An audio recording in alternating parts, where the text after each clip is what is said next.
श्री भगवान ने कहा, ब्राह्मण सुबल और श्रीदामा नाम के मेरे सखा नंद और उपनंद के घर पर जन्म धारण करेंगे। इस प्रकार और भी मेरे सखा है जिसके नाम स्तोक, कृष्ण, अर्जुन एवं अंशु आदि है।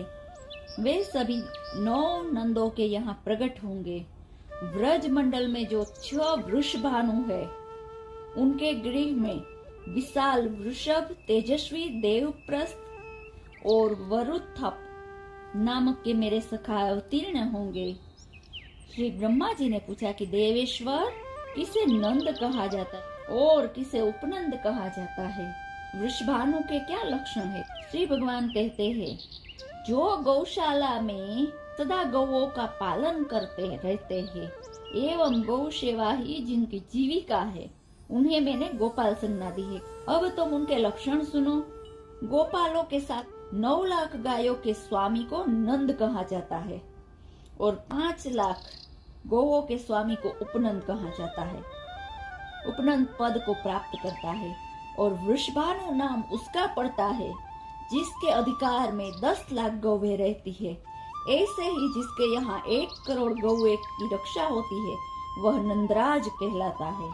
50 लाख गौओं के अध्यक्ष की वृषभानु वर संज्ञा होती है। सुचंद्र और द्रोण, ये 2 ही व्रज में इस प्रकार के संपूर्ण लक्षणों से संपन्न गोपराज बनेंगे और मेरे दिव्य व्रज में सुंदर वस्त्र धारण करने वाली शतचंद्रानना गोप सुंदरियों के 100 यूथ होंगे।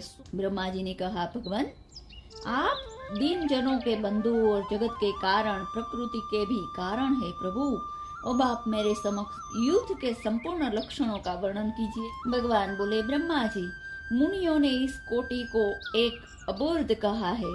जब 10 अबूर्ध होते हैं उसे युद्ध कहा जाता है। यहाँ की गोपियों में कुछ गोलोकवासिनी है, कुछ द्वारपालिका है और कुछ श्रृंगार साधनों की व्यवस्था करने वाली है और कुछ शैया सवारने में संलग्न रहती है। कई तो पार्षद कोटि में आती और कुछ गोपियां वृंदावन की देखरेख किया करती है और कुछ गोपियों का गोवर्धन पर निवास है और कई गोपियां कुंजवन को सजाती और संवारती रहती है तथा बहुतेरी गोपियां मेरे निकुंज में रहती है। इन सब को मेरे व्रज में पधारना होगा। ऐसे ही यमुना गंगा के भी युद्ध है। इस प्रकार रमा, मधुमाधवी, विरजा, ललिता, विशाखा एवं माया के युद्ध होंगे। ब्रह्मा जी, इस प्रकार मेरे व्रज में 8, 16 और 16 दू 32, 8, 8 दू 16, 16 दू 32, 32 सखियों के भी युद्ध होंगे। पूर्व के अनेक युगों में श्रुतिया मुनियों की पत्नियां, जनकपुर एवं कौशल देश की निवासिनी सुंदरिया, अयोध्या की महिला, यज्ञ में स्थापित हुई सीता और पुलिंद कन्याएं थी तथा जिनको मैं पूर्ववती युग युग में वर दे चुका हूँ, वो सब मेरे पुण्यमय व्रज में गोपी रूप में पधारेंगी और उनके भी युद्ध होंगे। श्री ब्रह्मा जी ने कहा कि पुरुषोत्तम, इन स्त्रियों ने कौन सा पुण्य कार्य किया है और इन्हें कौन कौन से वर मिल चुके हैं जिसके फल स्वरूप ये व्रज में निवास करेंगी? कारण आपका वह स्थान तो योगियों के लिए भी दुर्लभ है। श्री भगवान बोले कि पूर्व काल में स्तुतियों ने श्वेत द्वीप में जाकर वहां मेरे स्वरूप भूत भूमा यानी कि विराट स्वरूप पर ब्रह्म का दूरवाणी में स्तवन किया। तब सहस्त्रपाद विराट पुरुष प्रसन्न हो गए और बोले, श्री हरि ने कहा कि श्रुतियों, तुम्हें जो भी पाने की इच्छा हो वह वर मांग लो। जिनके ऊपर मैं स्वयं प्रसन्न हो गया उनके लिए कौन सी वस्तु दुर्लभ है? श्रुतिया बोली, भगवान, आप मन वाणी से नहीं जाने सकते, अतः हम आपको जानने में असमर्थ है। पुराण वेदा ज्ञानी पुरुष यहाँ जिसे केवल आनंद मात्र बताते हैं, अपने उसी रूप का हमें दर्शन कराइए। यदि आप हमें वर देना चाहते हो, यही दीजिए। श्रुतियों की ऐसी बात सुनकर भगवान ने उन्हें अपने दिव्य गोलोक धाम का दर्शन कराया, जो प्रकृति से परे वह ज्ञानानंद स्वरूप अविनाशी और निर्विकार है। यहाँ वृंदावन नामक वन है, जो काम पूरक कल्प वृक्षों से सुशोभित थे। मनोहर निकुंजों से संपन्न वह वृंदावन सभी ऋतुओं में सुखदायी है। वहाँ सुंदर झरनों और गुफाओं से सुशोभित गोवर्धन नामक गिरी है। रत्न एवं धातुओं से भी भरा हुआ वह श्रीमान पर्वत सुंदर पक्षियों से आवृत है। वहाँ सुंदर जल वाली श्रेष्ठ नदी यमुना भी लहराती है। उसके दोनों तटों पर रत्नों से बंधे रहते हैं। हंस और कमल आदि से वह सदा व्याप्त रहती है। वहाँ विविध रास रंग से उन्मत्त गोपियों के का समुदाय शोभा पाता है। उसी गोप समुदाय के मध्य में किशोर वय से सुशोभित भगवान श्री कृष्ण विराजते हैं। उन श्रुतियों को इस प्रकार अपना लोक दिखाकर भगवान बोले, कहो तुम्हारे लिए अब क्या करूं? तुमने मेरा यह लोक तो देख ही लिया, इसके उत्तम दूसरा कोई वर नहीं है। श्रुतियों ने कहा, प्रभु आपके करोड़ों कामदेवों के समान मनोहर विग्रह को देखकर हमें कामिनी भाव आ गया और हमें आपसे मिलन की उत्कट इच्छा हो रही है। हम विरह ताप से संतप्त है, इसमें संदेह नहीं है। अतः आपके लोक में रहने वाली गोपियां आपका संग पाने के लिए जैसे कामिनी भाव से आपकी सेवा करती है, हमारी भी वैसी अभिलाषा है। श्री हरि बोले, श्रुतियों तुम लोग का यह मनोरथ दुर्लभ एवं दुर्घट है, फिर भी मैं इसका भलीभांति अनुमोदन कर चुका हूँ, अतः वह सत्य होकर रहेगा। आगे आने वाली सृष्टि में जब ब्रह्मा जगत की रचना में संलग्न होंगे, उस समय सारस्वत कल्प बीतने पर तुम सभी श्रुतियां व्रज में गोपियां होकर आओ। भूमि मंडल पर भारतवर्ष में मेरे माथुर मंड के अंतर्गत वृंदावन में रास मंडल के भीतर मैं तुम्हारा प्रियतम बनूंगा और तुम्हारा मेरे प्रति सुदृढ़ प्रेम होगा, जो सब प्रेमों से बढ़कर है। तब तुम सब श्रुतियां मुझे पाकर सफल मनोरथ होगी। श्री भगवान कहते हैं कि ब्रह्मा जी, पूर्व कल्प में मैंने वर दे दिया है, उसी के प्रभाव से वे श्रुतियां व्रज में गोपियां होंगी। अब अन्य गोपियों के लक्षण सुनो। त्रेता युग में देवताओं की रक्षा और राक्षसों का संहार करने के लिए मेरे स्वरूप भूत महापराक्रमी श्री रामचंद्र जी अवतीर्ण हुए थे। कमल लोचन श्री राम ने सीता के स्वयंवर में जाकर धनुष्य तोड़ा और उन जनक नंदिनी सीता के साथ विवाह किया। ब्रह्मा जी उस अवसर पर जनकपुर की स्त्रियां श्री राम को देखकर प्रेम विह्वल हो गई। उन्होंने एकांत में उन महाभाग से अपना अभिप्राय प्रकट किया कि हे प्रभु, आप हमारे परम प्रियतम बन जाए। तब श्री राम ने कहा कि सुंदरियो, तुम शोक मत करो, द्वापर के अंत में मैं तुम्हारी इच्छा पूर्ण करूंगा। तुम लोग परम श्रद्धा और भक्ति के साथ तीर्थ, दान, तप, शौच एवं सदाचार का भली भांति पालन करती रहो। तुम्हें व्रज में गोपी होने का सुअवसर प्राप्त होगा। इस प्रकार वर देकर धनुषधारी करुणानिधि श्री राम ने अयोध्या के लिए प्रस्थान किया। उस समय मार्ग में अपने प्रताप से उन्होंने भृगुकुल नंदन परशुराम जी को परास्त कर दिया था। कौशल जनक की स्त्रियों ने भी राजपथ से जाते हुए उन कमनीय क्रांति राम को देखा। उनकी सुंदरता कामदेवों को मोहित कर रही थी। उन स्त्रियों ने श्री राम को मन ही मन पति के रूप में वरण कर लिया। उस समय सर्वज्ञ श्री राम ने उन समस्त स्त्रियों को मन ही मन वर लिया। तुम सभी ब्रज में गोपियां होगी और उस समय मैं तुम्हारी इच्छा पूर्ण करूंगा। फिर सीता और सैनिकों के साथ श्री रघुनाथ जी अयोध्या पधारे। यह सुनकर अयोध्या में रहने वाली स्त्रियां उन्हें देखने के लिए आई। श्री राम को देखकर उनका मन मुग्ध हो गया। वे प्रेम से विह्वल हो मूर्छित सी हो गई। फिर वे श्री राम के व्रत में पारायण होकर सरयू नदी के तट पर तपस्या करने लगी। तब उनके सामने आकाशवाणी हुई कि द्वापर के अंत में यमुना के किनारे वृंदावन में तुम्हारे मनोरथ पूर्ण होंगे, इसमें संदेह नहीं है। जिस समय श्री राम ने पिता की आज्ञा से दंडक वन की यात्रा की, सीता और लक्ष्मण भी उनके साथ ही थे और वे हाथ में धनुष लेकर इधर उधर विचर रहे थे। वही बहुत से मुनि थे। उनकी गोपाल वेशधारी भगवान के स्वरूप में निष्ठा थी। रासलीला के निमित्त वे भगवान का ध्यान करते थे। उसी समय श्री राम की युवावस्था थी। वे हाथ में धनुष बाण धारण किए हुए थे। जटाओं के मुकुट उसकी विचित्र शोभा थी। अपने आश्रम पर पधारे हुए श्री राम में उन मुनियों का ध्यान लग गया। वे ऋषि लोग गोपाल वेशधारी भगवान के उपासक थे। अतः दूसरे ही स्वरूप में आए हुए राम को देखकर सबके मन में अत्यंत आश्चर्य हो गया। उनकी समाधि टूट गई और देखा तो करोड़ों कामदेव के समान सुंदर श्री राम दृष्टिगोचर हो रहे।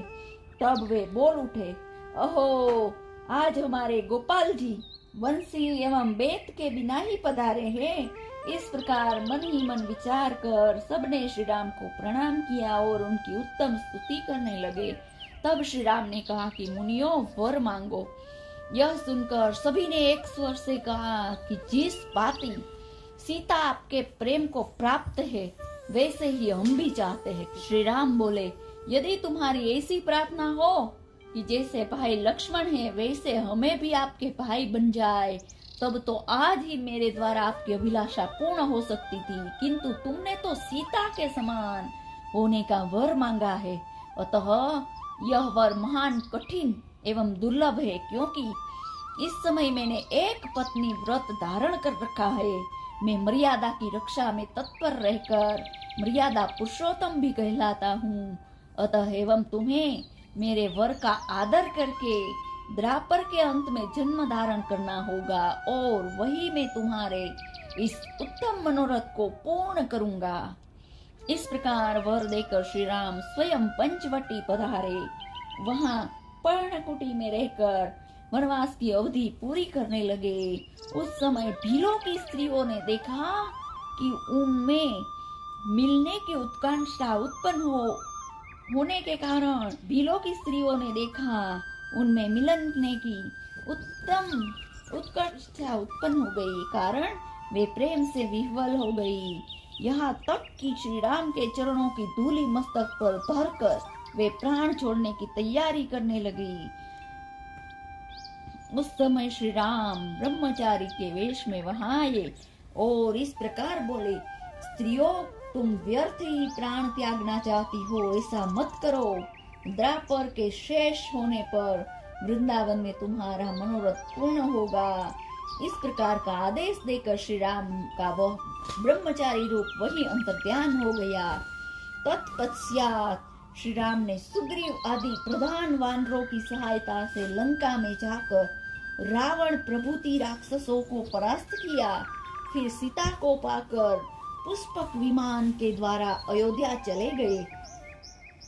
राजाधिराज श्री राम ने लोकापवाद के कारण सीता को वन में छोड़ दिया और अहो, भूमंडल पर दुर्जनों का होना कितना बड़ा दुखदाई है।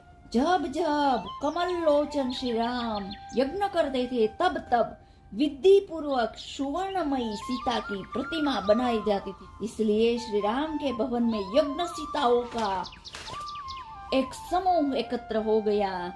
वे सभी दिव्य चैतन्य धन स्वरूपा होकर श्री राम के पास गई। उस समय श्री राम ने कहा कि प्रियाओ, मैं तुम्हें स्वीकार नहीं कर सकता। वे सभी प्रेम पारायण सीता मूर्तियां दशरथ नंदन श्री राम से कहने लगी, ऐसा क्यों? हम तो आपकी सेवा करने वाली है। हमारा नाम भी मिथिलेश कुमारी है, सीता है, और हम उत्तम व्रत का आचरण करने वाली सतिया भी है। फिर हमें आप ग्रहण क्यों नहीं करते? यज्ञ करते समय हम आपकी अर्धांगिनी बनकर निरंतर कार्यों का संचालन कर रही थी। आप धर्मात्मा और वेद के मार्ग का अवलंबन करने वाले हैं। यह अधर्मपूर्ण बात आपके श्रीमुख से कैसे निकल रही है? यदि आप स्त्री का हाथ पकड़कर उसे त्यागते हैं तो आपको पाप का भागी होना पड़ेगा। श्री राम बोले, सतियो, तुमने मुझसे जो बात कही वह बहुत ही उचित है और सत्य है, परंतु मैंने एक पत्नी व्रत धारण कर रखा है। सभी लोग मुझे राजर्षि कहते हैं, अतः नियम को छोड़ भी नहीं सकता। एकमात्र सीता ही मेरी सहधर्मिणी है, इसलिए तुम सभी द्वापर के अंत में श्रेष्ठ वन वृंदावन में पधारना, वही तुम्हारी मनोकामना पूर्ण करूंगा। भगवान श्री हरि ने कहा कि ब्राह्मण, वे यज्ञ सीता ही व्रज में गोपियां होंगी। और अन्य गोपियों को के भी लक्षण सुनो। भिन्न भिन्न स्थानों तथा विभिन्न वर्गों की स्त्रियों के गोपी होने का कारण, अवतार व्यवस्था का वर्णन।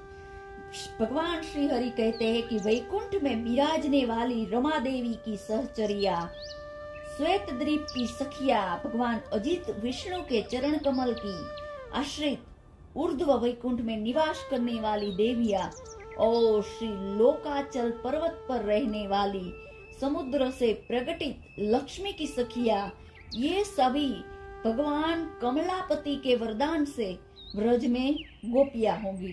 पूर्वकृत विविध पुण्य के प्रभाव से कोई दिव्य, कोई अदिव्य और कोई सत्व, रज, तम, इन तीनों गुणों से युक्त देविया व्रज में गोपियां होगी।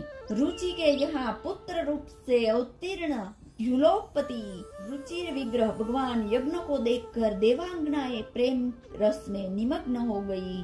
तदंतर वे देवल जी के उपदेश से हिमालय पर्वत पर जाकर परम भक्ति भाव से तपस्या करने लगी। ब्राह्मण, वे सब मेरे व्रज में जाकर गोपियां होंगी।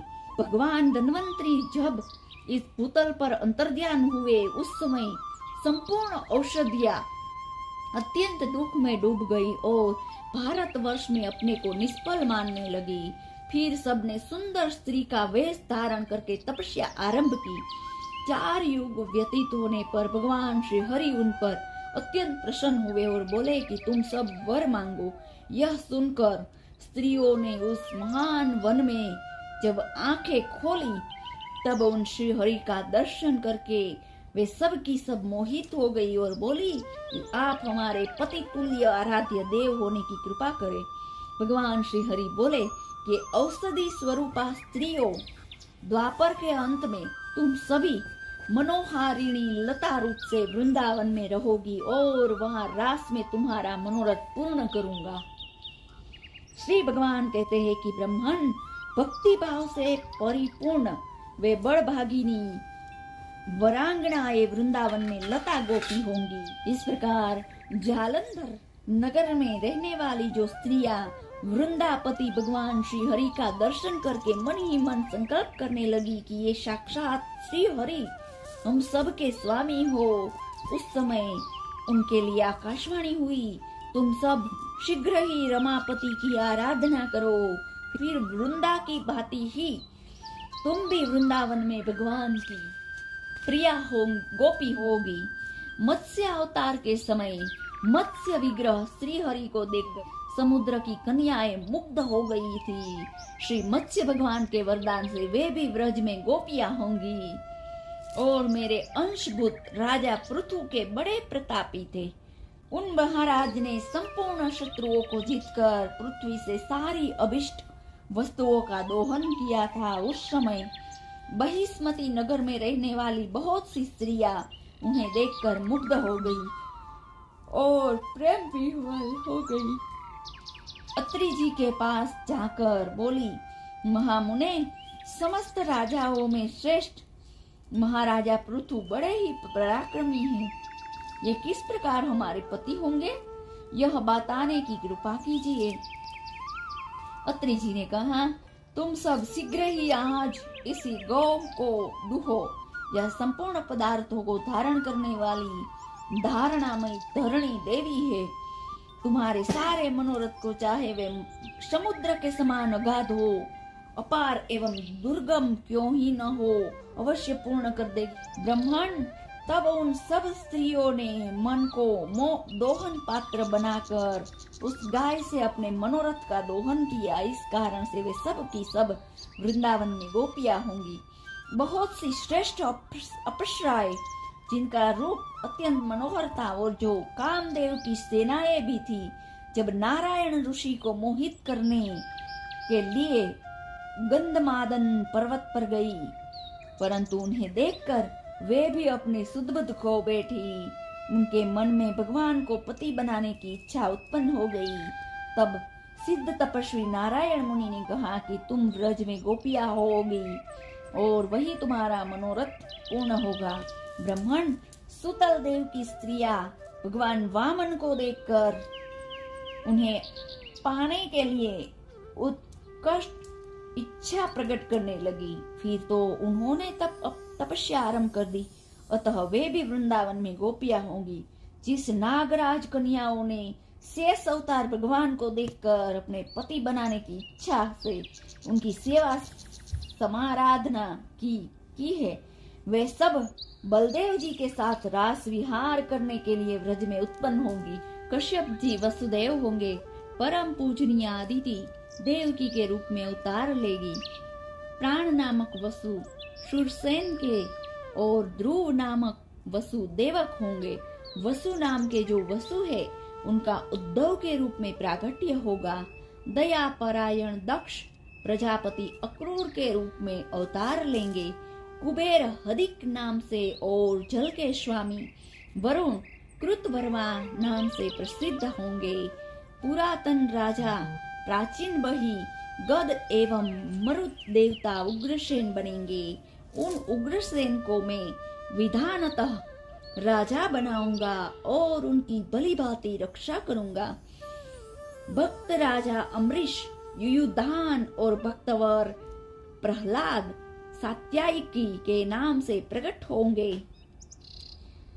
क्षीर सागर संतनु होगा और वसुओं में श्रेष्ठ द्रोण साक्षात भीष्म पितामह के रूप में उत्पन्न होंगे।